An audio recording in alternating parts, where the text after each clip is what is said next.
They clapped like she invented love. Tessa stood with one arm linked in Brandon's, the other raised in perfect selfie form. Her eyes sparkled. Her smile was trained. The diamond on her finger was huge, impossible to miss, just like her. I sat with a bouquet of autumn wildflowers resting on my lap, forgotten in the very announcement I had made not 10 minutes earlier. I'd told them first. I'd smiled through the nerves and said, "Ethan and I are getting married." I'd shared how we had chosen May, how we'd found a little gallery in town that meant something to us. I even pulled out a sketch of the embroidered dress a former student was designing for me. But that moment, my moment, barely lasted a sip of coffee. Tessa had swept in fashionably late, kissed the air near Mom's cheek, and said, "Well, guess what? We're getting married too." Her voice carried across the long oak table like it was wired for audio. Brandon followed behind her like a glossy magazine ad, tall, perfectly groomed, tailored to impress. The room exploded. Mom gasped like she'd been waiting to be surprised. Charles chuckled, already pulling a bottle of Prosecco from the cooler. Someone clapped. I think it was the neighbor who'd just dropped in for muffins. And just like that, my news was buried under Tessa's spotlight, as it had been since we were kids. It was a perfect October morning in Sedona. The sun draped itself over the red rocks outside, the air was crisp, and the brunch table was full of roasted root vegetables, cinnamon scones, and kale salad with pumpkin vinaigrette. We sat on the covered patio of the Monroe home, where Tessa's framed sorority headshots adorned the fireplace, and her travel photos were arranged like a curated exhibition. "I can't believe it," Mom said, wiping imaginary tears. 2 weddings. My girls, all grown up. I sipped my lukewarm coffee, nodded. The "my girls" part always felt more symbolic than real. I was technically hers, but I'd stopped being central the day she married Charles. It wasn't malicious, it was just math. One daughter was louder, shinier, more demanding of attention. The other learned to smile politely and wait her turn. "You always liked May, right, Anne?" Tessa turned toward me, her tone sweet enough to hide the sting. I nodded again. "Yeah, we were thinking May 14th. Brandon looked up from his mimosa. "What a coincidence." "That's what we're thinking too." The words landed like a slap wrapped in lace. I looked at Mom, waiting for her to say something, anything. Surely this wasn't real. Surely she saw what was happening. But she just smiled wider. "That's such a funny overlap. Maybe you two can work something out. Emily, you're flexible. Flexible. Like a calendar. Like a folding chair." I looked at Ethan across the table. He hadn't said much, but his eyes met mine, steady and sure. That was the thing about him. Where Tessa drew light, Ethan absorbed and held it. Mom poured champagne into ceramic flutes she'd bought from a local artist, ones I'd admired the week before. She didn't offer one to me. After the toast, Tessa went on about venue ideas, seating charts, influencer-friendly angles. I heard my name once when Mom said, "Emily prefers something small, right? Nothing too flashy." I stopped listening.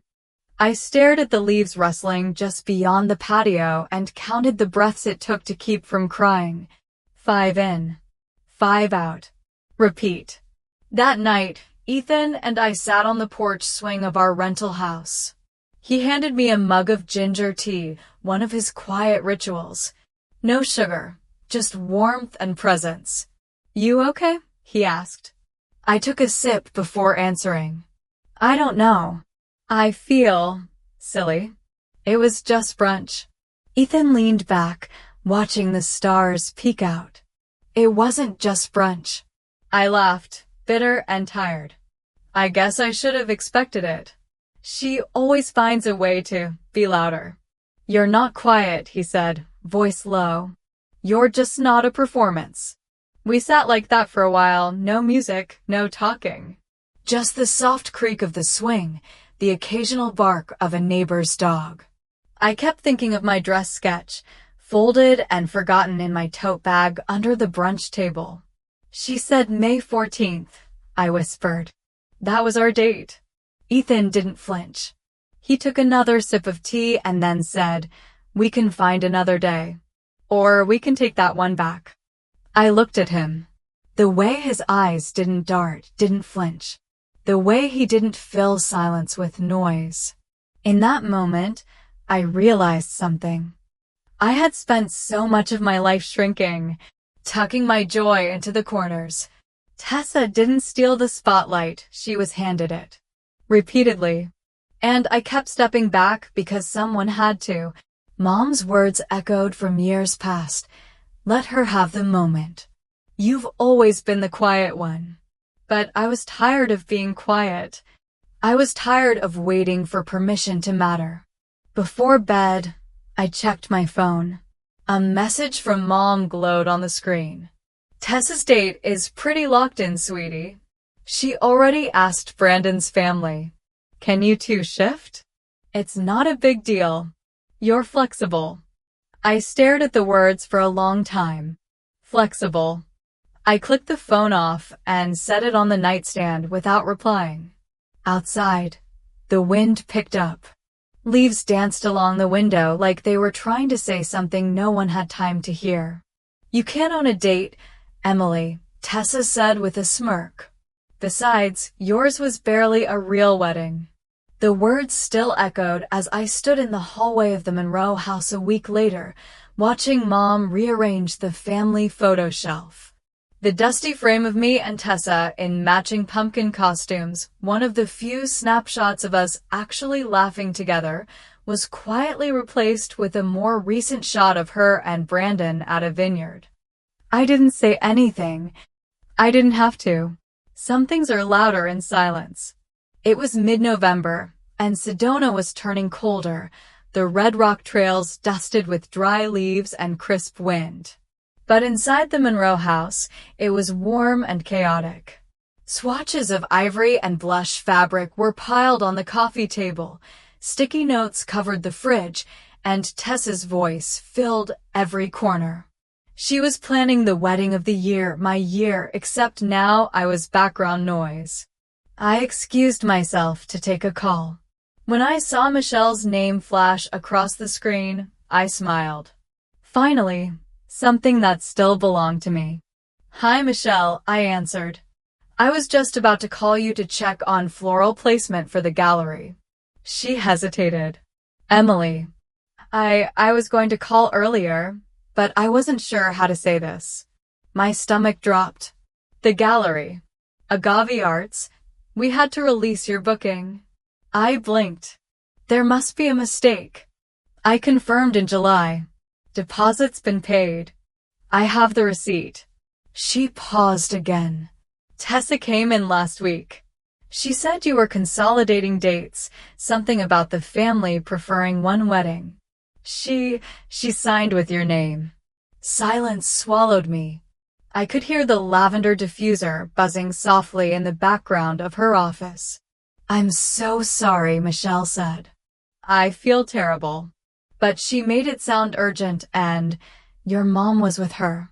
I didn't remember walking back into the living room, but somehow I was there, watching Tessa flip through invitation proofs while Mom discussed menu options with a caterer. Did you take the gallery? My voice came out low, quiet, but it cut the room like glass. Tessa didn't even look up. Oh, that. Yeah, we needed something more aesthetic for Brandon's campaign photos. Your place was cute, very you. Just didn't fit the scale we're thinking. Mom chimed in as if we were discussing whether to serve croissants or scones. Emily, sweetheart, Tessa's event will have more guests. More visibility. Yours was personal. You'll find something else. I felt heat creep up my neck, not anger, humiliation. Like I'd been caught holding something fragile and silly, something that everyone else had outgrown. Ethan was sitting in the corner, sipping black coffee from a chipped mug. He met my eyes, and that was enough. No grand gestures, no outbursts. Just stillness. His stillness always anchored me when everything else spun. We left without a word. Later that evening, I sat in the passenger seat as Ethan drove us out of town. The light was beginning to fade, painting the sky in streaks of pale gold and deep purple. We didn't talk much. I needed the silence. I needed space from everyone who smiled too quickly and excused too easily. The road narrowed into gravel, winding past juniper trees and sandstone cliffs. After a few turns, we reached a tall wrought iron gate wrapped in ivy. "Where are we?" I asked, my voice soft, cautious. Ethan pressed a code. The gate creaked open slowly. "You'll see," he said. We drove a little farther until a structure came into view, low and modern, all clean lines and warm wood, framed in glass that reflected the desert sky like water. I got out of the car. The evening air smelled like creosote and cooling stone. "This is mine," Ethan said simply. "I designed it after grad school. It's off the books. No press, no partners, just me. And now it's yours too, if you want it." I stared up at the house. It didn't look like the kind of place weddings were held. It looked like a home, like something built with intention, not spectacle. He continued, "You don't need a gallery to tell your story, Em. You are the story." A breeze moved across the patio, carrying with it the scent of rosemary and dust. My hands trembled as I reached out and touched the smooth archway near the entrance, stonework carved with quiet care. "We could do everything here," he said. "The vows, the meal, the music, just the people who matter." I didn't answer right away. I was afraid that if I spoke, I'd cry again, and I'd had enough of crying behind closed doors. But then I ran my fingers along the stone, felt its strength, its permanence, and something in me clicked into place. "This feels right," I whispered. He nodded, then added with a soft smile, "So let's start over." Not for them. For us. We stood there for a long time, watching the last light disappear behind the hills. The future no longer looked like a page ripped from someone else's magazine. It looked like this. Us. Here. Unscripted. Tessa posted the photo at sunrise. A filtered shot of her hand held high, champagne glass sparkling beside her engagement ring. May 14th, our forever starts. Ring sparkles, #RealBrideEnergy. I stared at the screen longer than I meant to, not because it surprised me, but because it didn't. The caption was a punch, but the pose was pure Tessa, all sparkle, no shadow. I didn't share it with Ethan. We were standing in the kitchen at the estate, surrounded by swatches of linen, open notebooks, and grocery lists for wildflowers. The smell of fresh oranges lingered in the air from breakfast. He was humming to himself while labeling seed packets. I didn't want to break that peace. But a piece of me cracked anyway.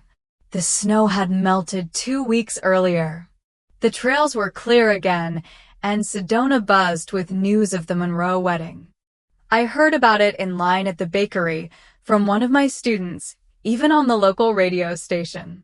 Tessa had given an exclusive interview about her personal touches and family-first planning. She didn't mention me. Not once. Ethan and I focused on building something different. We planted rosemary near the archway. We wrote our own vows at night on the back porch. We invited fewer than 20 people, mostly artists, close friends, people who had seen me cry over burnt ceramics and still come back with kindness. Then Michelle called. "Emily," she said quickly, "I probably shouldn't be doing this, but I felt like you should know." My pulse quickened. I got a call from a bridal blog last week, one of the bigger ones. They asked about your canceled reservation at Agave. Said they heard you'd lost it due to poor planning. Then asked if it was true you were uninvited from your sister's wedding. My mouth went dry. I think Brandon's feeding the story, she said. His name keeps popping up on PR lists quietly, but enough. There's something off. That night, I sat on the floor of our bedroom, rereading old messages from Tessa. She hadn't sent anything direct since the gallery debacle, but she'd left comments online like breadcrumbs. We're doing it big this time. No half-baked plans. Family means choosing quality over drama. I didn't cry. I just stared at the wall, at a print Ethan had hung above our bed, a phoenix made of shattered glass. We'd seen it years ago at a gallery in town. I didn't understand it back then. I do now. Ryan arrived the next afternoon with a plain manila envelope and a thermos of black coffee. He was tall, soft-spoken, dressed in desert-neutral colors like he'd blended into the background on purpose. He greeted Ethan with a firm nod, then turned to me. You need to see this, he said. Inside the envelope was a USB. He slid it across the kitchen table like it was something toxic. I used to work with Brandon, Ryan said. We were in a development project together, a housing initiative for single mothers in Phoenix. In 2020, funds disappeared. He made it vanish. It was swept under the rug because his family is, let's just say they know people. Ethan didn't speak. He just poured coffee and listened. Ryan continued. He's repackaging himself now, using Tessa's wedding as a platform. He's playing a long game. I stared at the USB. It looked harmless. Cheap. But it felt heavy in my hands. There's a voice memo, Ryan added. One of our interns caught it by accident. Brandon was talking to a sponsor over drinks. She recorded it out of instinct. She knew it would matter someday. I swallowed. What does he say? Ryan hesitated. Then, quietly. She's just for the camera. The real deal comes after the wedding. I couldn't breathe for a second. The voice in my head was loud. Don't get involved. You're better than this. Stay above it. But then another voice, softer but stronger. How many times do you have to disappear before enough is enough? I thought of the hallway shelf. The photo of us as kids in Halloween costumes, removed without a word. I thought of the wedding date, the gallery, the silence that followed. I thought of Tessa's face when she grinned and said, yours was barely a real wedding. I didn't want revenge, but I couldn't hand her my silence too. That night, Ethan found me on the patio, the USB still in my hand. He sat beside me, close, but not crowding. The air was cooler than it had been all week, carrying the scent of pine and earth. I don't know what to do, I said. Ethan looked ahead, into the dark. You don't have to fight. I turned to him. You just have to speak, he said. Let the truth work for you. I rested my head on his shoulder. We didn't say anything else for a while. Somewhere in the distance, a coyote howled. I'd heard it 100 times before, but tonight, it didn't feel like warning. It felt like calling. While Tessa had drones filming champagne towers, I was barefoot on a stone patio, saying my vows beneath the Arizona sky. There was no chandelier, no trending hashtag, no 10-tier cake shipped in from California.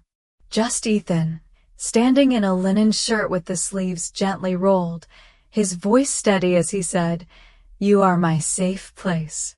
My only loud heartbeat. The desert was quiet, but not silent. Cicadas hummed in the distance. The cedar trees whispered. And 22 chairs, each holding someone who had chosen us without performance, lined either side of the aisle we made from river stones and rosemary sprigs. My dress was simple. A soft ivory cotton lace gown embroidered with wildflowers, made by a former student who cried when I hugged her the day I picked it up. I wore my hair loose. No veil, no tiara. Just one comb shaped like a moon that Ethan had carved from driftwood and tucked into my hair that morning. I never imagined feeling more whole than I did standing there. Not because of the spectacle, because there was none, but because no one asked me to shrink.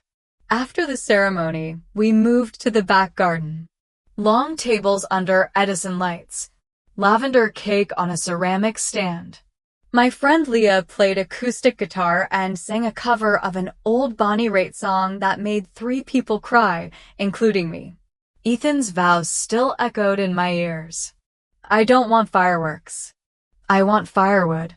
Something that stays warm. I laughed, not because it was cheesy, but because it was true. Later, as the sun dipped below the red cliffs, Ryan slipped into the seat next to me. His tie was slightly crooked, and his expression unreadable. "It's done," he said softly. I knew what he meant. We hadn't spoken of the USB since I handed it to him with shaking hands 2 nights before. He'd repackaged it carefully, labeled it for your eyes only, and ensured it landed in Tessa's wedding planner's hands that morning, disguised among the other luxury gifts. Now it was out of ours. He didn't say more, just reached for a dinner roll and patted my shoulder. I didn't see what happened next. I didn't have to. Across town at the Aurora Resort Ballroom, 400 guests raised their champagne flutes beneath crystal chandeliers. Tessa floated through the crowd in a gown with more sparkle than fabric. Brandon posed with sponsors and influencers, laughing just slightly too loudly. After the toasts, as the cake was wheeled in on a lit platform, Tessa's planner approached with the iPad, thinking it was part of the groom's surprise. She handed it to the DJ. He plugged it in. The lights dimmed. What followed was not fireworks. Brandon's voice filled the ballroom, deep and unmistakable. "Once the prenup's done, she's just branding. I'll walk once the sponsors cash in." There were gasps. One woman dropped her drink. Another whispered, "Is this part of the video?" Then silence. The video didn't stop there. It played through snippets, text screenshots, press emails, a quiet clip of Brandon telling a designer, "It's not about love. It's about leverage." Some guests stood. Some stared. Tessa, dressed in thousands of dollars of tulle and illusion, stood frozen near the cake, eyes locked on the screen. She reached for Brandon. But he was already gone. At the estate, I sat on the porch swing with my shoes still off, a cup of warm cider in my hands. My phone buzzed. "Ryan." It worked. He vanished. She cried. And everyone saw everything. I stared at the screen for a long moment. Not with triumph. Not even relief. Just stillness. Mom once said, "No one remembers small weddings." But she was wrong. Because tonight, I wouldn't remember the collapse of Tessa's. I would remember the way Ethan looked at me when the wind caught my veil. The way the lavender tasted in the cake. The way I didn't feel small. Not once.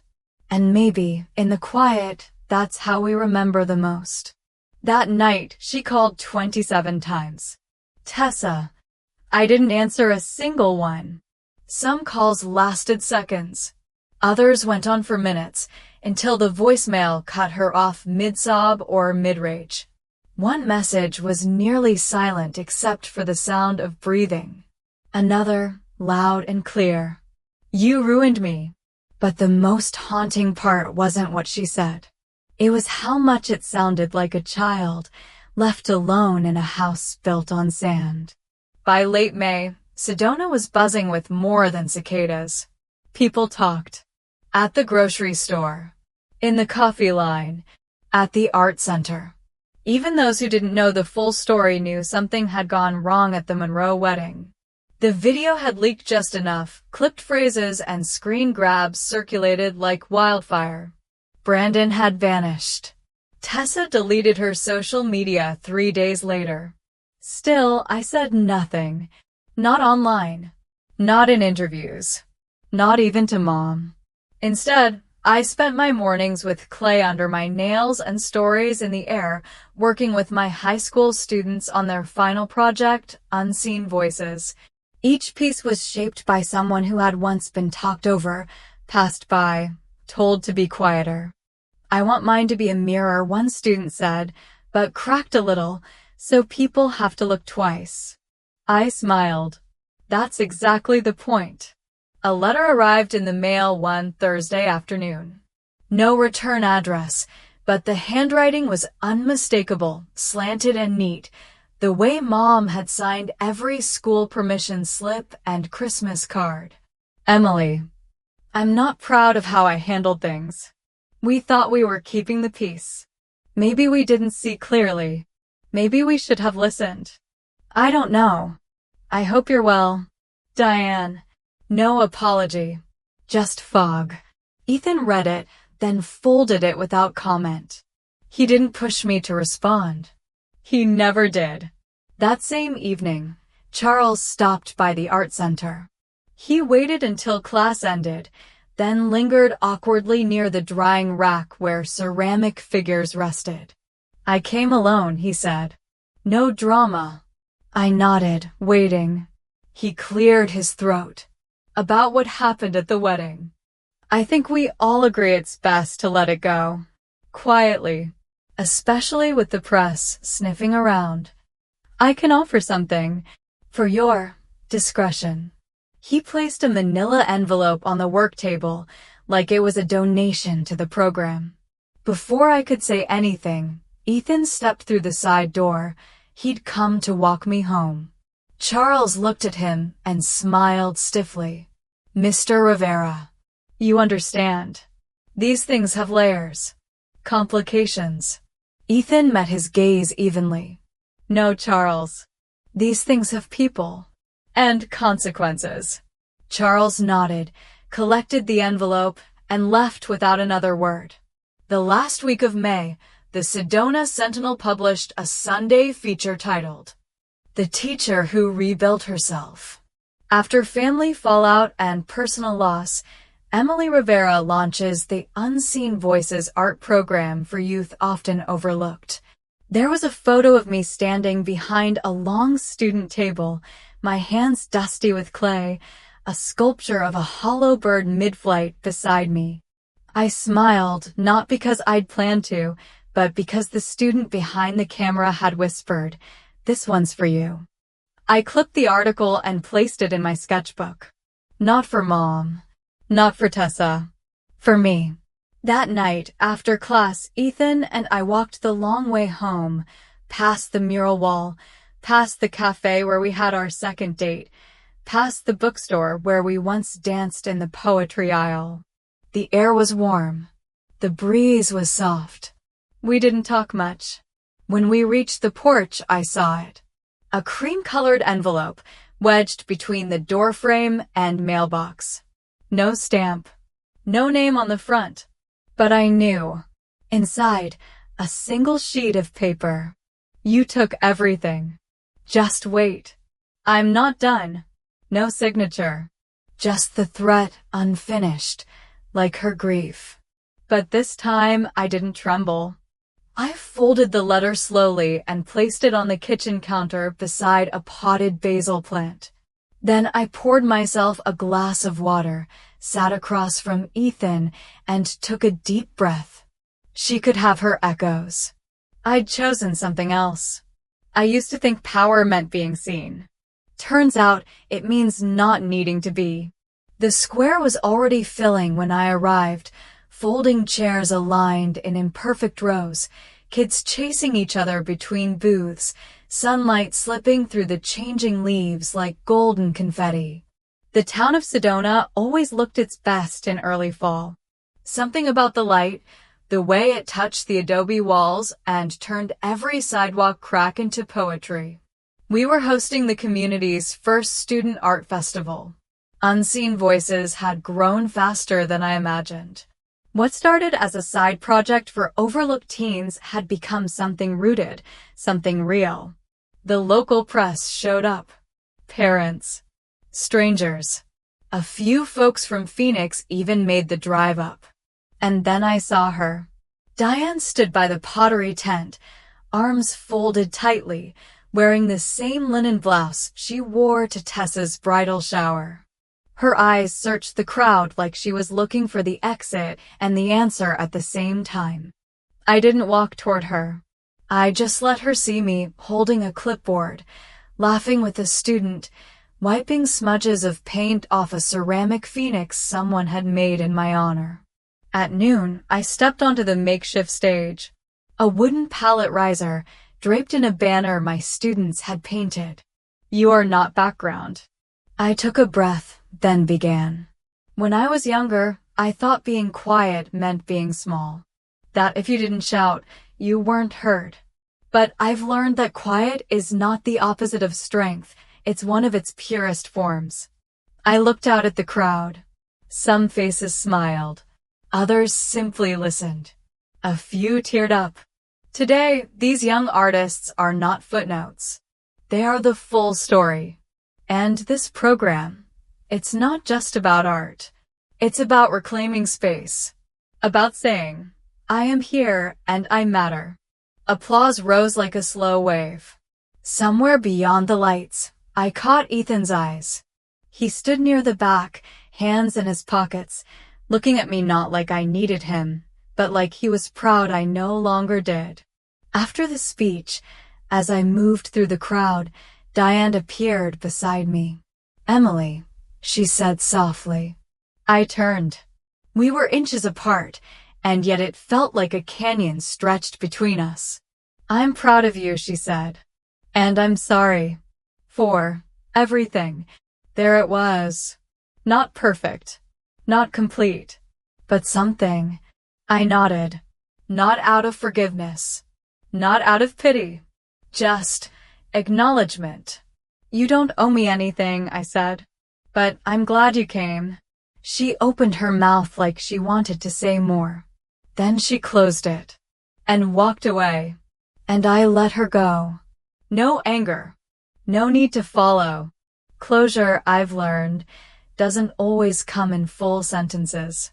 That evening, we gathered on the steps of the library where the main event wrapped.